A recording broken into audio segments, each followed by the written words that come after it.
Le Mali et le Burkina Faso rejoignent le Niger et annoncent des mesures de réciprocité envers les États-Unis. Certains Africains vont en rire, mais ce geste pèse lourd et impose le respect. Ce ne sont pas de simples symboles, ce sont des actes politiques forts et montrent que l'AES, malgré les pressions, refuse d'accepter des décisions unilatérales sans réponse. C'est une affirmation claire de souveraineté dans un contexte où ces États ont déjà rompu avec la tutelle et l'influence occidentale. Appliquer la réciprocité face à la puissance américaine envoie un message limpide. L'AES n'est pas un vassal, elle ne commande pas, elle ne se soumet pas.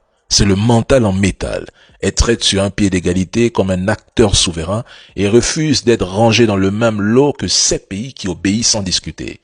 Donc l'AES comparé à certains pays encore alignés sur l'Occident qui prétendent appliquer la réciprocité, mais reculent au premier regard de Washington ou de Paris, la différence est flagrante.